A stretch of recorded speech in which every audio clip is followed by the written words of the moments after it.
What is going on, everybody? I am Nick Mac Daddy Mac, and you are watching To the Rack with Mac. Alongside me tonight, and probably, for the foreseeable future, my guy, Mike, a.k.a. Trust the Love. You guys recognize him from episode 2, and he's back again to help me co-host. My friend, how are you tonight? You there, Mike? Did you just cut out? Well, some technical difficulties. There we go. All right, there he is. He's back. We good? We're good. Go ahead. Start talking. Yeah, I'm doing well. Yeah, I'm doing well. I'm excited to be here. This is gonna be fun.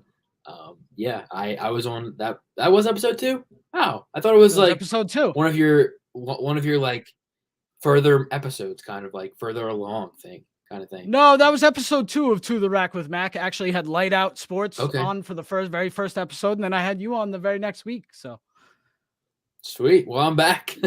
Absolutely, and I'm happy to have you, man. For those of you that don't know, go follow Trust the Love, Trust the LUV on Instagram and TikTok. Diehard Sixers fan, but the man knows his shit, ladies and gentlemen. I promise you that. Sixers right here.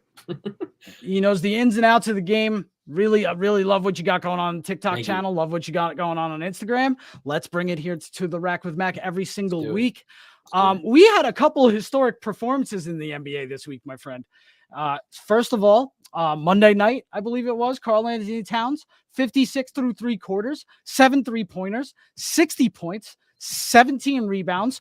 Insane night for Karl-Anthony Towns. And they needed every bit of it, as the Timberwolves and the Spurs combined for 288 points in that game, in regulation, I might add.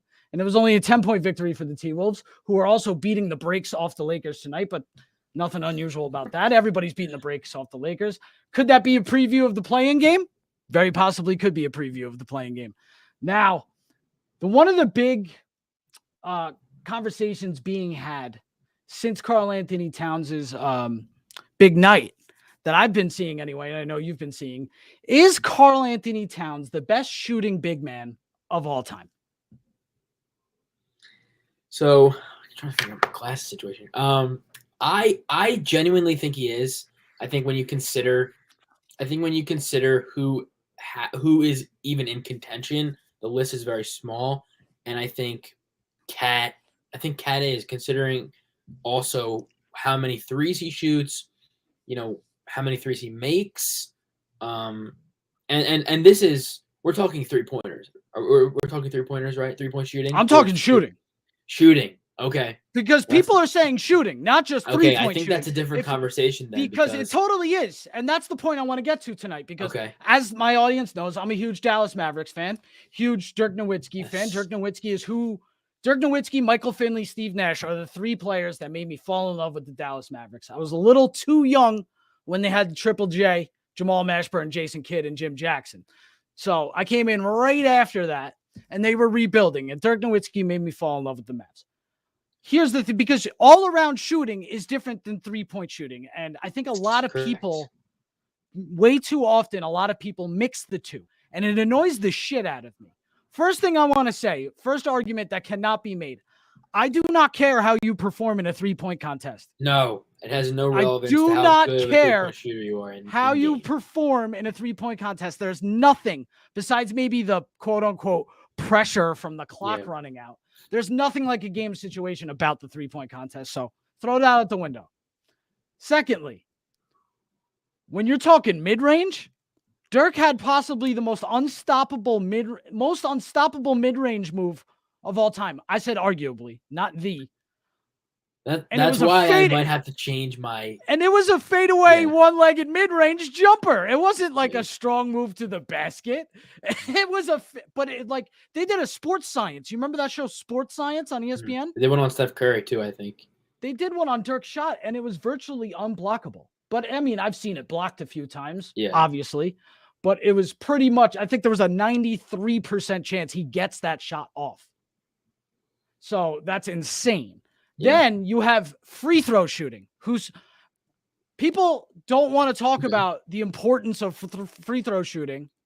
First of all, they're pretty much free points if you're a good enough free throw shooter. Dirk Nowitzki is a career 89% free throw shooter. KAT is good, but he's 6% below him at 83%. Now, where I will give the edge to KAT is in the three-point shooting. Now, they've both shot for over 40% multiple times in their career. But Dirk has never attempted 5 or more three-point attempts per game. He's never averaged that for a season. Karl-Anthony Towns, I watched shoot 41%, shooting damn near 8 attempts from 3. This year, I think he's shooting close to 6 attempts, and he's shooting 40% again. Yeah, if we're talking strictly 3-point shooting, I think the difference. I think the conversation, at least for me, becomes different when we're talking about all-around shooting as opposed to 3-point shooting. Because, in my opinion, Towns is the best 3-point shooting big man ever. Centers, power forwards, whatever. That's a different conversation. But what you qualify as a big, KAT is the best 3-point shooting big. And when we talk about all-around shooting, you bring up the mid-range from Dirk. And I mean, that's kind of undeniable. Doesn't really. I don't think there's an argument for Dirk to have been a better. I don't think there is an argument for KAT to be a better mid-range shooter than Dirk was. And from the free throw line, I mean, yeah, I mean that the only thing we really have to go off of is percentages. I mean, we can also look at like how many they take per game, but that's kind of. I feel like that's kind of nitpicky to an extent, but like I still would give Dirk the edge. Because you're talking about you are talking about a guy in KAT who spreads the floor just like Dirk did, right? Yeah. But Dirk spread the floor in a different way.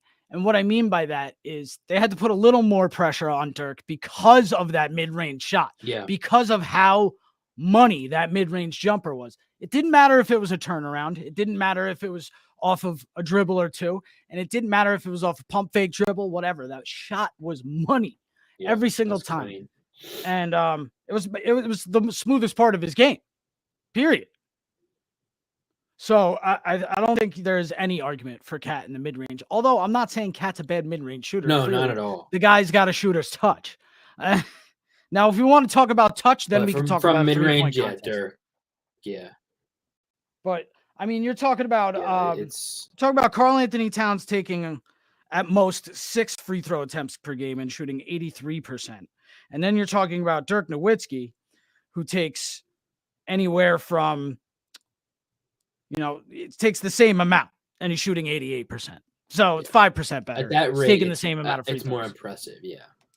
If you're able to shoot the same amount but also convert at a higher clip, it's more impressive. But again, the least important of them both, especially as big men, was for the free throw line. But they are shooting bigs. So the fact that they can hit free throws at a high clip, it does speak volumes for sure. Now, but let's move away from the Karl-Anthony Towns conversation because I'm biased, but I'm not ready to sit here and say that Karl-Anthony Towns can't go down as the greatest shooting big man of all time. I think it's a little too early to have the conversation. And I don't want to hear people who argue for Dirk talking about his championship run. We aren't talking about who the better player is all time. We aren't talking about skill. We're strictly talking about one skill, and that's shooting. So get your emotions out of it when you're arguing. I saw some guy going off today like, oh, yeah, where's KAT's championship run? What the hell does that have to do with people just bring up irrelevant basketball? People just bring up so many irrelevant statistics and irrelevant examples. It's I love TikTok. You bring nothing to the conversation. You're just giving me words, but there's no substance to what you're saying. Right? Like if you bring up the fact that Dirk is a this time All NBA and this time All Star, we're talking about shooting. I don't care about any of that. Just as much as I don't care about the 3-point contest, I don't care about those things. I promise you. So let's move away from the KAT conversation. I'm sure that you and I will be having this conversation in the future. Generations ahead of us will as well. And hopefully they remember who Dirk was, because it seems that the younger guys want to forget about the older guys a little too fast these days. But also, I will say that my generation, the older guys like to brush off the newer guys these days, and that's just wrong. It goes both ways. We got to go both ways. Yeah. I don't understand why people can't find a middle ground, man. I don't get it. I don't know. I think a lot of it might come from just, I don't know, like just certain generations thinking they're the best, like that kind of like top of the hierarchy kind of thing. Yeah, it's crazy. Everybody wants to grow up watching the greatest player of all time, and that's why I think the GOAT debate is such a hot topic. Everybody wants their generation's GOAT to be the GOAT. That's a good point. That's why I've written off the GOAT debate. I just think there's no winning against the guys that grew up watching LeBron, and there's no winning, with the guys who grew up watching guys against Jordan. I mean, I'm a Jordan fan, but I'm realistic. I'm middle of the fence. Like, to me, Michael Jordan is the GOAT, but it is very fucking close, and very close, like razor thin. And it's gotten it's inched closer this year. Now, I'm not big on longevity as everybody else, because who had arguably the best longevity before LeBron? It was Kareem Abdul-Jabbar. He wasn't a unanimous GOAT. Like, if we're going to talk about career milestones and breaking a scoring record, why aren't we talking about John Stockton as the greatest point guard of all time when he's the career leader in assists and steals? It's just there's a lot of dimensions to it that people like to leave out sometimes. And he's not even top 3 on most people's point guard lists. So, I mean, I know the other 2 won championships. Like, Magic and Steph are champions, MVPs. We get it. But anyway, this is the one and only time I'll talk about the GOAT debate, because it applies. Yes. Because me saying it's razor close and it's super close. Like, I grew up watching both of these guys. I watched most of MJ's career, and then I watched all of LeBron James's career. I was 13 years old when he broke into the league. I'll be 33 next month, which is crazy. I was actually going through my things the other day, and I own a pair of jeans that are Cleveland Cavaliers jeans. And half of it is LeBron James's Cleveland Cavaliers jersey, and the other half is denim jeans. Wow. Dude, I was a huge LeBron fan when I was a kid. Huge. It seems like you're one of very few that is like, player A, he's great, but player B is also great. Like, in the comparison culture, especially on TikTok, Twitter, it's like, oh, well, this player is great.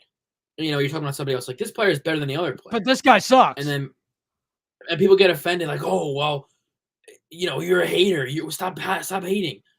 It's not hate.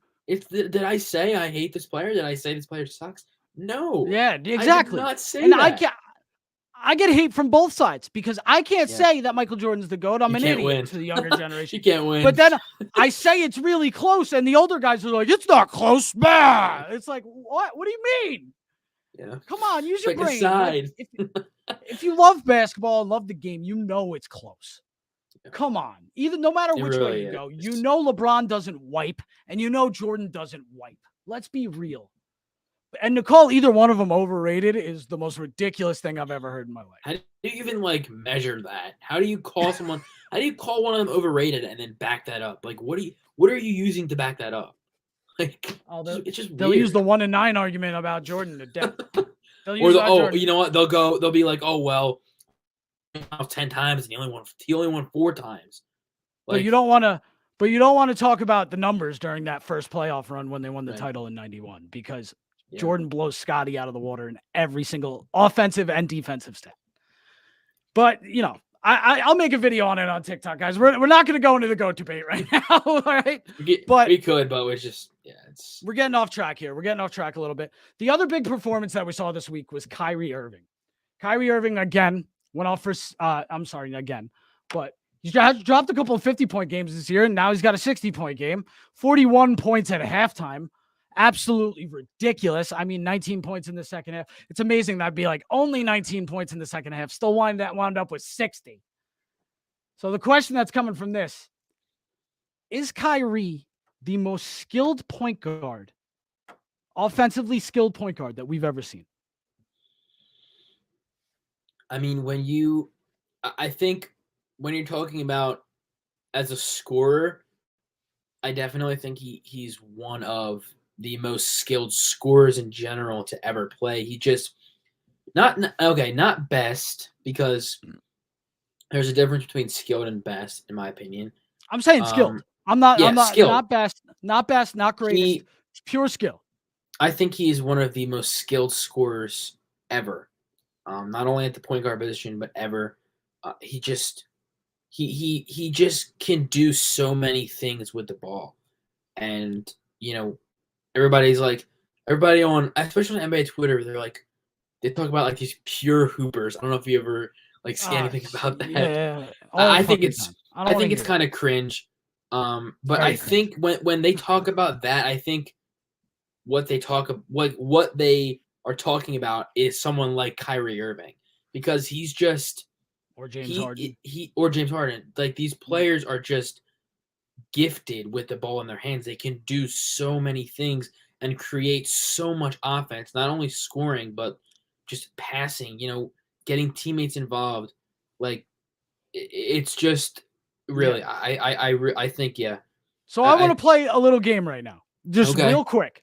Okay. So we're gonna go over the skills that I'm talking about as an Okay. offensive player, and we're gonna say, is Kyrie? I'm gonna ask you, is Kyrie top 5 ever in these categories? Okay. So first, let's get the easy one out of the way. Handles, absolutely, Absolutely. yeah. Yeah. Shot creation, Yeah.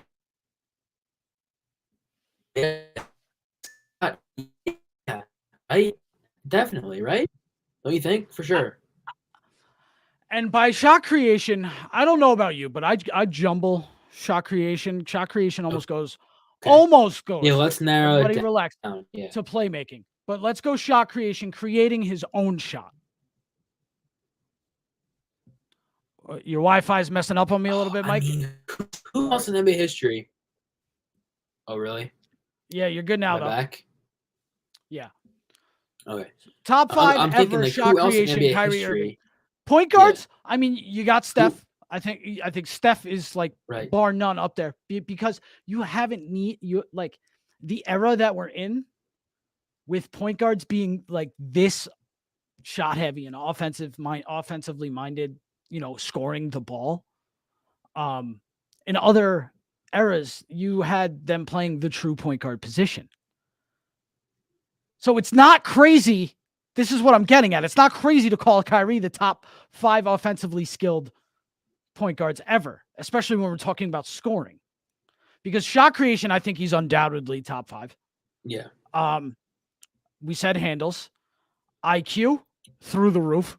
Through the roof, absolutely. I don't know if I would say top 5 because I do have Magic and probably Steph ahead of him. But I mean, there's other guys too. Playmaking. I don't know, because you have guys like Magic, Steph, Steve Nash, Chris Paul. Exactly. Even, I mean, he's not top 5 in the. This might be the bias Jason Kidd, because I'm a Russ fan, but I would also say Russell Westbrook. Like, he still is an all-time great playmaker despite the recency bias. John Stockton, not a top 5 playmaker. He's not Russ?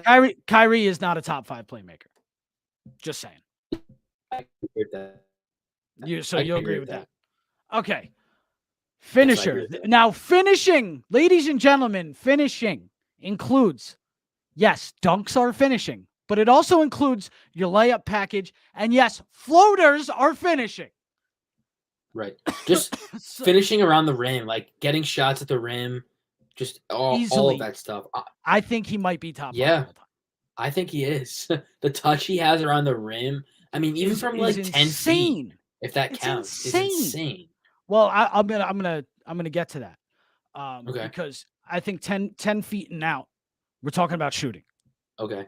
Well, now, I mean, that's shooting. That's shooter's even touch, 8 right? feet. Yeah, I mean, that's shooter's touch, right? Yeah. Like, so for me, I got to look at it this way. It is not crazy for me to say, because it's freaking facts, is that Kyrie Irving is the most efficient shooting the ball point guard that we've seen. I know he's played shooting guard this year, guys. Like, don't. He's a point guard. Let's not jump down my head on this, all right? He's a point guard. Jump down my throat. He's the most efficient shooting the ball that we've seen since Steve Nash. And the knock on Nash wasn't that he couldn't shoot. The knock on Nash was that he didn't shoot enough, which is true. Nash probably could have scored if he shot more and was in this era. Nash would average more points in this era, for sure. What do you think about Steph? I mean, Steph Curry, though. I'm not saying he's the best. No, like on the list of shot I efficient guess guards so, in recent history. but even Steph's never finished 50, 40, 90. He hasn't really? I thought he did. Has Steph ever I don't finished know. 50, I thought 40, he did. 90? That's why I was including Am him. I wrong on that? I don't know. No way man. I'm wrong on that. I know I think Bird Clay definitely did. I think Clay doesn't really No. count, but Clay Malcolm did not. Brogdon Clay did. is not, I don't think so. Malcolm Brogdon did. He did finish 50, 40, 90 in 2016. That was the only year he did it. Okay. Yeah, that's the only year he did it. And actually, that's the only year in his career that he ever shot 50% from the Wow. Really? Yeah. That's insane. One time in his career, which that's crazy. Is weird. Now, I forgot. So, yes, maybe, yeah, I think Steph Curry's probably. Malcolm Brogdon also shot 50, 40, 90. That's insane. I think Tony Snell did too. That's crazy. I think Tony Snell might have too. But I think there's something with the minutes played as well. Yes. Like when I'm talking about these guys, I'm talking about elite starters, like players at the top, minute getters and minute eaters and stuff it's like that. It's easy to shoot 50%, 40% from 3 when you're taking 2 a game, That's that's the thing. When you're Tony Snell. Right. Right, exactly. Taking 1 shot attempt a game. And running around the court and not doing anything else. So here, I just don't think it's crazy to say that Kyrie Irving, all right, if he's not top 1 offensively skilled point guard that I've ever seen, he's definitely top 3. Mm-hmm. I don't even think that's debatable. No, now, the big topic I want to talk about, I want to know where you stand on this because I'm on the fence, but I'm leaning a certain way. So we're going to spend 2 minutes on this top. So I don't want to spend a lot of time on this. Okay. But does Kyrie Irving belong over Damian Lillard on the NBA's all-time 75 list? I think so. Me too. I don't know what Dame has done that Kyrie hasn't done, All like NBA why does all Dame NBA deserve teams. it over That's Kyrie?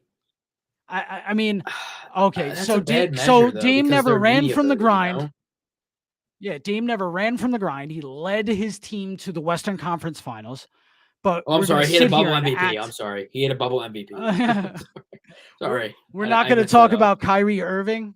See, the thing that gets me, man, is that Kyrie is so disrespected for his contributions to the 2016 Cleveland Cavaliers, dude. And I've made 300 videos on this on my account. But the dude averaged 27, 4-4 in the playoffs on his way to a championship. That's not anything to be like, Cavs aren't winning that ring without Kyrie. As a second option, he's averaging 27, 4-4 with the ball in his hands less. Now, everybody wants to say, when he's given the big time role, he never steps up. He either gets injured or his head's not in it and he's basket case. I don't give a shit. When he's on the court, I'm taking Kyrie Irving over Damian Lillard. That's where I fall as well. I don't care when he's playing, I don't care about anything else besides for when he's playing. Because that's like, am I gonna cry about Kyrie, like whatever he's doing, like whatever? No, I care about Kyrie as a basketball player. I don't care. Court, he's amazing. I don't care what a player's political affiliations are. I don't care what his religious beefs are. I don't care about any of that. You know why? Because 1, I just don't care. It doesn't matter. And 2, it doesn't affect how I view them as a basketball player right. or a person. If exactly. I don't judge my sister for her beliefs and political affiliations, I'm not going to judge Kyrie Irving, who I don't know. Exactly. I use my sister as an example, by the way, everybody. I don't know my sister's political affiliations, again, because I don't care. But anyway, another stupid thing that the other day, I think the Nets are playing whoever at home, and Kyrie's sitting front row, dapping up KD on the sides, going nuts, probably getting 2 feet on the court at some point. But he can't play in the game. But he can sit on the side unmasked. And then he goes into the locker room and they get a $50,000 fine. Make that make sense. It doesn't at all. Not at all. All right. So we're switching gears. Enough about Kyrie and KAT, but those are some great conversations. And I'm probably going to make some clips and put them on TikTok. Cool. Yeah. Promote the show a little bit. Everybody's got to come check out To the Rack. We haven't had any viewers tonight, and I'm pissed, but it's all right. We're going to grow this, Mike. We're going to grow this show to the max.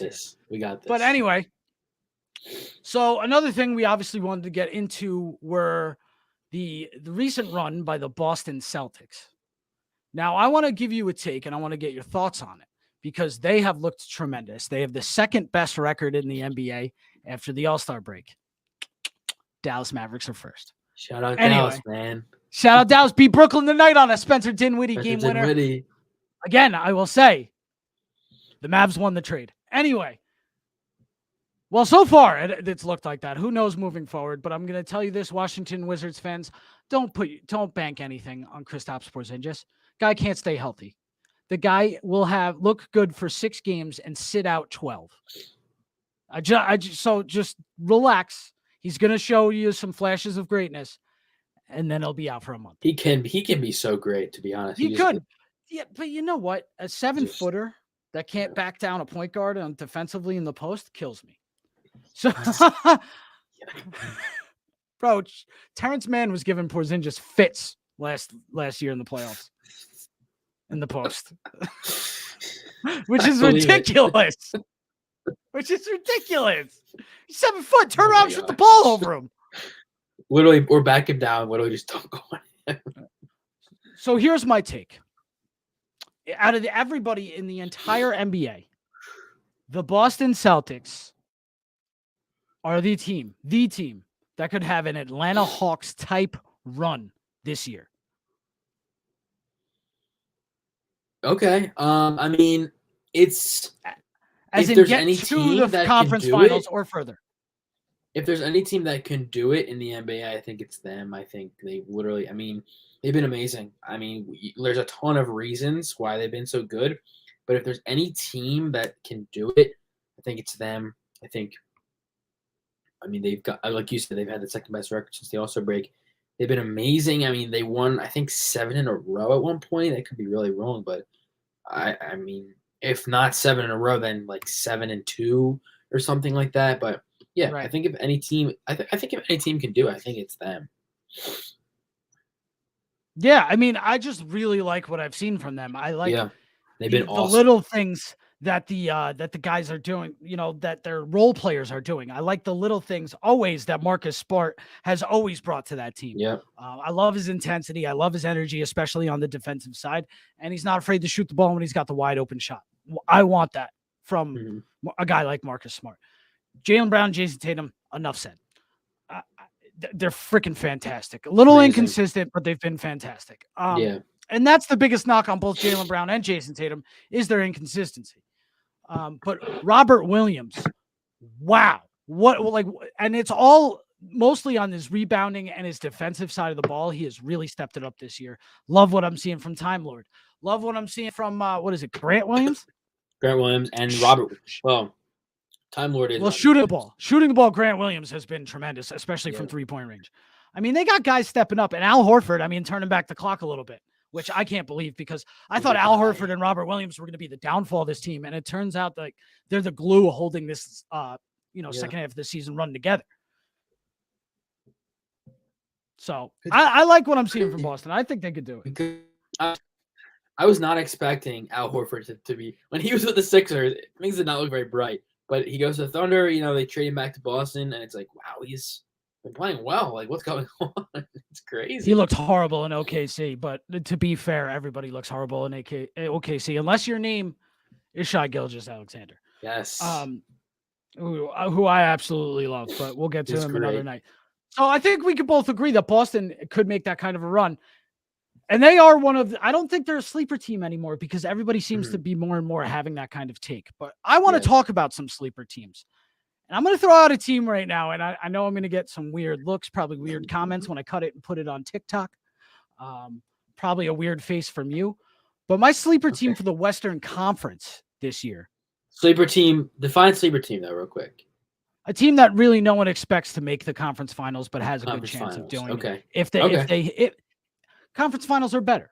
I think that's a sleeper run. Like last year, the Hawks were definitely a sleeper team to make the. A lot of people define right? sleeper team differently, so I was just wondering. I think a team that no one's talking about making it to the conference finals, possibly making it to the conference finals. Perfect. And for me in the Western Conference, that team right now, I know it's going to sound crazy, the Minnesota Timberwolves.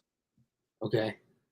The Minnesota Timberwolves have looked great lately. I know they're the 7th seed. I know they'll have to go into a play-in game and most likely have to play either the Warriors or the Grizzlies in the first round. That being said, Anthony Edwards has looked better. Karl Anthony Towns, we were talking about him earlier, looks tremendous. D'Angelo Russell has been playing his ass off, especially the second half of the season. McDaniels looking good for them. I mean, they've had some impressive second half wins, and they look to me like a team. I'm not saying they're going to go in there and blow teams out of the water on their way to a conference finals. I'm saying that they're a team that can wear you down and make you tired and steal games that way. They like to push, they like to run, and they like to shoot. So that is definitely a sleeper team in the Western Conference. Do you have a sleeper Western Conference team? Sleeper team. For sure. That's a good way to yeah. I think that's the definition of a sleeper team right there. Okay. So do you have a team in the Western Conference that could surprise everybody, or on the level of the Timberwolves, or just in general? Just in general, a surprise team. Or even let's go to your Eastern Conference team for now. Okay. You can think about a Western Conference one. Eastern Conference, I mean, we just talked about the Celtics. So I don't know if the Heat are a sleeper. I feel like a lot of you don't think they're a sleeper. They're first actually, in the that's East. a good point. All right.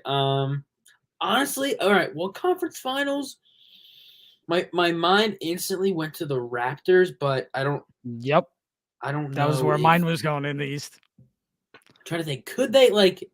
They're young, but they got a couple of guys with championship experience. Yeah, they got a couple of guys. Van Vliet. Yeah. Yeah. I mean, Boucher was on that team, wasn't he? Oh, I think he was too. Yeah, okay. I think he was. Okay, and they got somebody like Anunoby, who's got playoff experience. Yeah. Scotty Barnes, second best rookie right now. I mean, maybe third. I don't know. I know you're a big Cade guy. Yeah. But Scotty's been incredible lately. Scotty's been great as well, yeah. I think they're fighting out for second or third. Mobley's got to be the rookie of the year at this point. I think he will probably. I would like to see Cade win, but I think at this point, I think they're going to vote Evan Mobley to win it either way. So I will say this, based off what I've seen this season, I predicted Jalen Green would be better than Cade Cunningham. I am completely wrong about that so far in their young NBA careers. Another team that I'm watching that has lost some steam in the conversation lately is the Cleveland Cavaliers. I think that they have slid so hard and they have not looked good. Darius Garland in and out of that lineup dealing with that nagging. I believe it's either a hamstring or an ankle. I don't know. I think it's a leg injury. But they have looked up and down. And I think, if they go on a little bit of a run or look at the way they looked in the first half of this season, they could definitely make some noise. I don't know about conference finals, man. I don't think they're just so young and you want them to get that playoff experience, right? Yeah. Yeah. Because they're going to they have a lot more time to put together some really solid playoff runs. I don't think this year is their year. I don't either. I'm just checking up on some scores here from tonight. Well, the Hawks lost a close one to the Hornets. So I can't believe that. I picked them to win. I did Bleacher Report pick them tonight. I was like, there's no way the Hornets beat the Hawks. But I'm like, oh, I was wrong. Lakers lost by 20 to the Timberwolves tonight. I just want to say, that is insane. Anthony Edwards, Karl Anthony Towns leading the way with 30 points and 8 rebounds. Now 90 points in 2 games for Karl Anthony Towns. 27 points for D'Angelo Russell. Had a horrible game. He shot 2 of 11 at 6 points, and they still won by 20. That's how bad the Lakers are. Wow. I mean, you're talking about Taurean Prince having 13 points off the bench. Jalen Noel having 10 points off the bench. Patrick Beverly with 18 points. Oh, my gosh. I mean, it's just Patrick Beverley with 18 points is crazy. Like, That's Russ, when you know what are you doing? That's when you know Russ, things are going south. like, what, Russ? How you letting Patrick Beverley outperform you on your home floor, bro? Jesus, man. I'm sorry, it was in Minnesota, but still, that's bad, my man. Gosh. But yeah, I think that, I mean, listen, and the reason I ask about sleeper teams, folks, is because we want to end talking about this tonight. The parity in the NBA this year, oh my gosh, is amazing. Crazy. I can't remember, like, I'll always watch playoff basketball, but usually I'll like do something in the house. I'll clean up the house, I'll vacuum, I'll just have it on in the background, or I'll put the radio on and have my earphones in, put it on, like listen to it on my phone. But this year, babe, take care of the kids. We're cleaning the house on Friday afternoons, maybe after work, because I am sitting my ass down and watching every single game of these NBA playoffs. I mean, the playing games are going to be great. I mean, I think you're probably going to have Lakers Pelicans to see who moves on to play the loser of Timberwolves Clippers. And if it's the Lakers, you don't want it to be the Timberwolves, and you don't want it to be the Clippers. So they're in a bad way right now because the Clippers, I believe, have won 6 in a row against the Lakers. This season, they literally own the Lakers. It's crazy. Like, they've won. I mean, they beat the Lakers this season most recently. Like, I think LeBron was playing. I think Russ was playing. And the Lakers still didn't have Leonard and George. What are you doing? Oh, man. And let me tell you, if one of those two come back for the Clippers, it's going to be crazy. I don't see Kawhi coming back. No. I don't see Kawhi coming back. And I don't know what's going on with Paul George. I believe it's shoulder, elbow, or something. I have no idea. But then in the East, man, if you look at this play-in tournament, dude, it's crazy. Everybody's cycling in and out every day. Dude, you're looking at the Raptors and Nets playing to see who's the 7 seed is to go against the Bucks. The Raptors we could get a Bucks Nets first round matchup this year. That's crazy to me. We thought a second round matchup was crazy last year. Well, what about a first round matchup this year? And you got a Hawks team who could lose and not make the playoffs after making the Eastern Conference Finals last year. That's just wow. It's nuts. And I'm on record before the season saying I thought Atlanta had the deepest team in the league. I love what they got going on in their bench. Sharif Cooper, DeAndre Hunter, Cam Reddish, now with the Knicks. Good God, they messed that up. It's just John Collins, Bogdanovich, Gallinari, Kevin Huerter. You could go on and on and on. The team looked great, and they looked like crap for the first 3 months of the season. Mm-hmm. But then at the top, you got the Heat, the Bucks, your Sixers, the Chicago Bulls, the Celtics, the Cavs, the teams that are locks right now for the playoffs. But even the teams that are locks aren't even locks for the playoffs. I was just thinking that too. The Raptors are a half a game behind the Cavs for the 6th spot, so the Cavs could be in a play-in situation. And the Hornets are a game behind the Nets. The Hawks are half a game behind the Hornets. Dude, the Raptors could realistically catch the Bulls in the 4th spot if they wanted to the rest of the year. That's how crazy the Eastern Conference is this year. Yeah. So. Just insane, really. Just crazy. Like, the talent in the league is just wow. Insane. It's insane.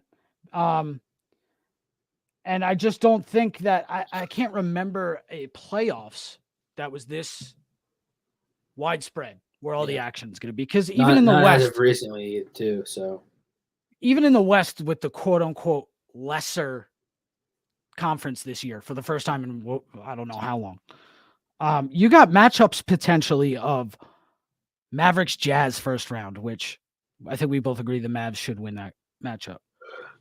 You got potential of Warriors Nuggets. You got potential of Suns Lakers could happen first round again.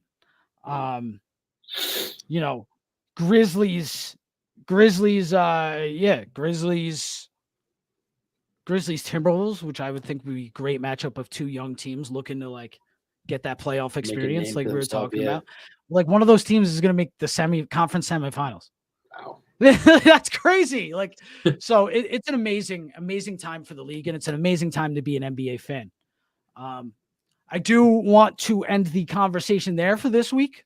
Okay. But Mike, it has been a pleasure having you on for a great first week. Yes. We're going to have much more for everybody next week. We're going to promote the hell out of the show. We're going to promote the hell out of this show. Let everybody know where they can find the episode. They're going to come back and watch it, and they're going to want to come back live and argue with us about some things. Like, is Kyrie the most offensively skilled player ever? Is KAT the best shooting big man ever? That's why I want the fans around. And hey, fans, if you're watching this all the way to the end, we want to bring you on the show. On the show, we're going to bring your favorite NBA TikTokers on from now on. We're going to bring some special guests. I got some connections to maybe get us some special guests, so let's do that as well. And yeah, Mike, it was great having you here for the first week of To the Rack with Mac. Fantastic, man. Looking forward to the weeks to come. And yeah, this is gonna be fun. It's gonna be great. Absolutely. And be sure to tune in next week also, because we are going to have an all-time point guard draft next week with our special guest, choosing a starting lineup, 15 point guards throughout NBA history. That's right. We need to pick point guards to play center and power forward and small forward and shooting guard as well. So I think a couple of guys we talked about tonight probably going to be on that list. I would assume. For sure. Definitely. Absolutely. Well, everybody, once again, thank you for joining me for another episode of To the Rack with Mac. Thanks again to Mike, a.k.a. Trust the Love. Please make sure to go follow him on all Instagrams. Trust the LUV on Instagram and TikTok and Twitter. Go follow myself on TikTok and Instagram, Mac Daddy NBA on Instagram. Mac Daddy NBA on TikTok, Mac Daddy The Ryan Show on Instagram. We will see you here again next week, Tuesday night, 9:30 p.m. Eastern. Thanks, and so long.